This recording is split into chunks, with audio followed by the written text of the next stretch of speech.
A las 8:47 de la noche, mientras los tubos del respirador me raspaban la garganta y una máquina contaba los latidos de mi corazón en una sala helada de terapia intensiva, mi hermana Arlo publicó una foto a las redes sociales. Era una bolsa de diseñador, de piel crema con hebillas doradas, colocada justo al lado de un pastel de calabaza a medio comer en el comedor de mi padre. La leyenda decía, la consentida de papá por siempre. La mejor cena de acción de gracias. Tenía 63 comentarios de amigos felicitándola por tener un padre tan generoso. A solo 20 minutos de esa mesa de comedor, yo estaba postrada en la cama del Hospital Memorial Firebridge, con 3 costillas fracturadas, sin vaso y con una varilla de metal atravesándome el fémur. Mi padre había cortado el pavó, servido el vino y envuelto una bolsa de miles de dólares, mientras los médicos intentaban salvarme la vida tras un accidente automovilístico. Durante 3 semanas, mis facturas médicas se acumularon en el buró de mi habitación sin que nadie de mi familia llamara una sola vez. El día que finalmente salí de ese hospital caminando con dolor, llevaba en las manos una carpeta con documentos legales que le borró la sonrisa a mi padre para siempre. Y lo que hice después garantizó que jamás la recuperara. Mi nombre es Marlo Hastings. Durante 26 años viví con la ingenua ilusión de que mi padre, Beston Hastings, nos amaba a mi hermana menor y a mí por igual. Mi madre había fallecido cuando yo tenía 19 años, y desde entonces intenté mantener a flote la relación con mi padre. Estaba equivocada sobre nuestra familia, pero no comprendí la magnitud de ese error hasta la víspera de Acción de Gracias, cuando un camión de carga se pasó un semáforo en rojo en la avenida Cedar y convirtió mi auto en chatarra conmigo adentro. No recuerdo el impacto. Solo recuerdo haber salido de mi departamento a las 6 de la tarde para comprar una lata de salsa de arándanos que mi padre me había pedido a última hora, casi como un insulto casual. Recuerdo la música en la radio, una luz blanca cegadora, y luego la voz de un paramédico pidiéndome que me mantuviera despierta en la ambulancia.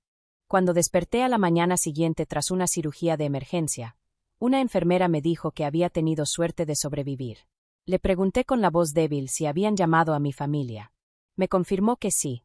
Mi padre figuraba como mi contacto de emergencia y lo habían localizado la misma noche del accidente. Supuse que vendría corriendo. Pensé que el amor de un padre supera cualquier distancia. Pero no vino esa noche, ni a la mañana siguiente.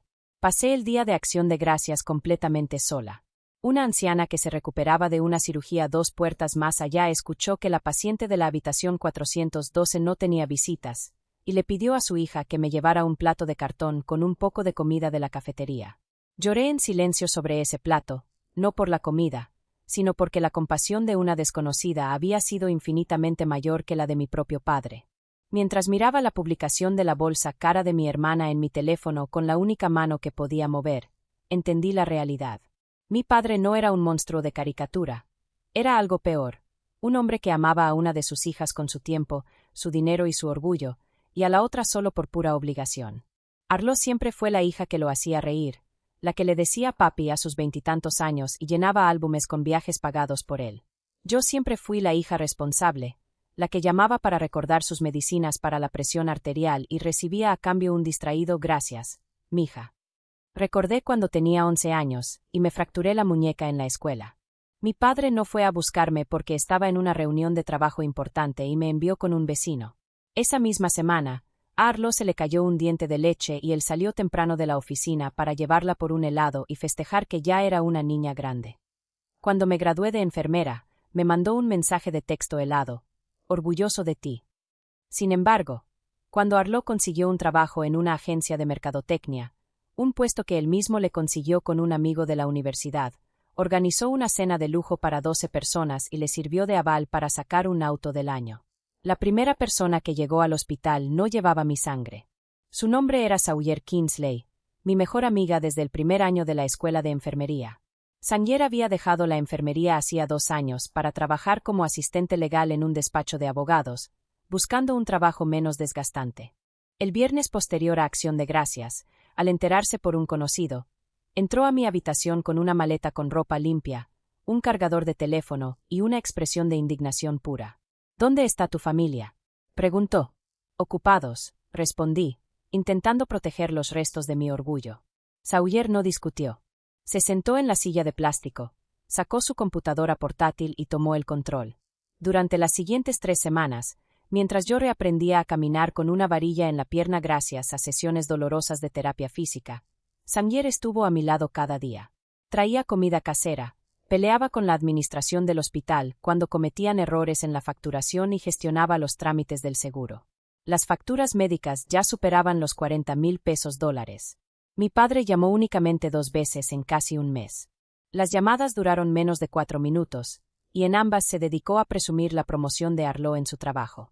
En ninguna de las 2 llamadas pronunció las palabras: «Perdóname por no estar ahí». Fui dada de alta a mediados de diciembre. Xavier pasó por mí y me acomodó en el asiento del copiloto. Mientras manejaba hacia mi departamento, me miró de reojo y me dijo: «Hay algo que tienes que ver, Marlo. No quise decírtelo en el hospital para no complicar tu salud, pero ahora necesitas saber la verdad».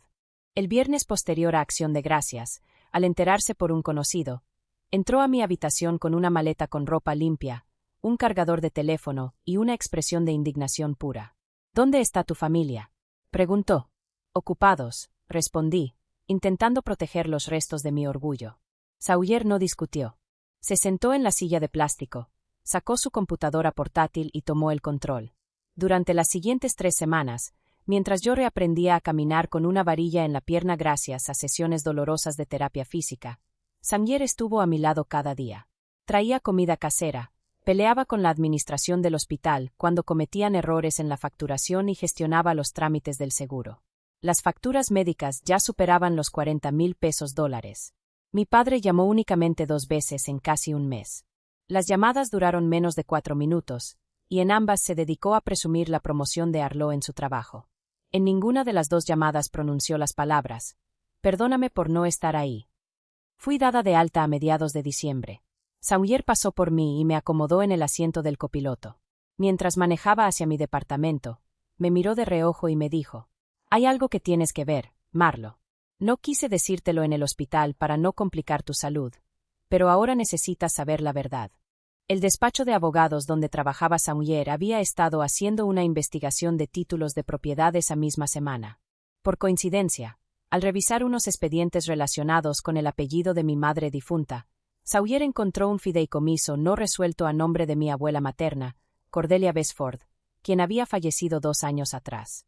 Mi padre nos había dicho a todos que la pequeña herencia de mi abuela le había quedado a él como albacea y familiar directo. Era mentira. La abuela Cordelia jamás confió en mi padre. Antes de morir, reestructuró en secreto sus bienes, un dúplex de departamentos con un valor comercial muy alto que generaba rentas mensuales, además de una cuenta de inversión. Todo eso estaba destinado directamente a mí, disponible al cumplir 27 años o al sufrir una emergencia médica grave o de fuerza mayor. Mi padre había estado al tanto de ese fideicomiso desde el primer día. Lo había ocultado deliberadamente. Como administrador temporal, se había estado quedando con los miles de dólares del ingreso de las rentas durante 2 años enteros, usándolos para financiar las vacaciones, los lujos y la bolsa de marca de mi hermana. Estaba cobrando dinero que por derecho me pertenecía a mí, mientras yo me ahogaba en deudas médicas en una cama de hospital. Para colmo, en el expediente había una carta escrita por mi abuela que decía textualmente: «Dejo este patrimonio a mi nieta Marlo, porque es la única que me visita porque me ama y no porque se lo ordenen. No confío en el criterio financiero de mi yerno». 3 días después, con los documentos oficiales preparados por la abogada titular del despacho, le pedí a Xavier que me llevara a casa de mi padre. Caminé por el sendero de ladrillos sosteniendo una carpeta de plástico con la mano firme. Toqué la puerta. Mi padre abrió con una sonrisa fingida, de esas que pone la gente que no sabe que el mundo se le está cayendo encima. «Marlo, te ves mucho mejor. De hecho, pensábamos llamarte esta semana en cuanto las cosas se calmaran», dijo acomodándose la camisa. «¿Qué cosas?», pregunté fría. «¿Como la bolsa nueva de Arlo?». Su sonrisa flaqueó. «Pasa, siéntate. No deberías estar de pie tan pronto». «No me voy a sentar en esta casa», dije firmemente en el recibidor. «Sé lo del fideicomiso de la abuela Cordelia. Sé lo del dúplex. Sé lo de las rentas y sé que llevas 2 años pagando los caprichos de Arlo con dinero que es mío. Dinero con el que pude haber pagado mis cirugías sin tener que rogar por la caridad de extraños». Le abrí la carpeta en la cara con los estados de cuenta y los registros de la propiedad. Mi padre pasó por todas las fases: confusión, pánico y finalmente una palidez absoluta al verse acorralado. Yo Yo te lo iba a decir, tartamudeo. Lo estaba administrando para ti. No estabas lista para esa responsabilidad, y luego pasó lo del accidente y todo se complicó. Tuviste 3 semanas para visitarme en el hospital, lo interrumpí con la voz serena pero tajante. Y preferiste pasártelas cobrando los cheques de la renta de una propiedad que no es tuya. En ese momento Arlo salió al pasillo, luciendo una pulsera a juego con su bolsa cara. Marlo, no hagas un drama de esto, dijo Arlo rodando los ojos. Papá ha estado bajo mucho estrés. Pasé acción de gracias sola, con una varilla de metal clavada en el hueso, le respondí mirándola a los ojos. Y tú publicaste una foto de tu regalo. Pensamos que alguien iría a verte. No te hagas la víctima. Chilló ella. Nadie fue. Nadie llamó en casi un mes, sentencié. Mi padre intentó adoptar un tono paternal y suplicante. Mija, por favor, vamos a sentarnos como familia y a hablar esto. Te puedo devolver el dinero poco a poco. No hay necesidad de meter abogados por un simple malentendido. Dejó de ser un malentendido el día que me dejaste pudrirme en una cama de hospital para no tener que darme la cara. Les informé que la abogada formalizaría la transferencia del inmueble esa misma semana, retirándole a él la administración de inmediato y exigiendo una auditoría financiera de los 2 años anteriores. Me di la vuelta y caminé hacia el auto de Sawyer sin mirar atrás. La notificación legal llegó el lunes siguiente. A partir de ese mes, los cheques de la renta del dúplex comenzaron a llegar directamente a mi cuenta bancaria. La auditoría reveló la suma exacta que mi padre me había robado. La abogada le exigió el pago total de la deuda. Para poder cubrir el monto sin ir a juicio por fraude, mi padre se vio obligado a vender el auto del año que le había comprado a Arlo, dejándola sin vehículo y provocando una tormenta de gritos en su casa.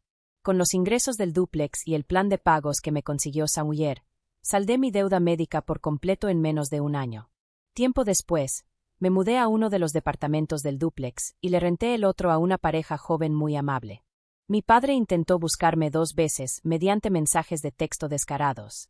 El primero decía, espero que estés sanando bien. Llámame cuando puedas. El segundo, 3 meses después, he estado pensando en todo. Necesitamos hablar. No respondí a ninguno. La culpa no es un perdón.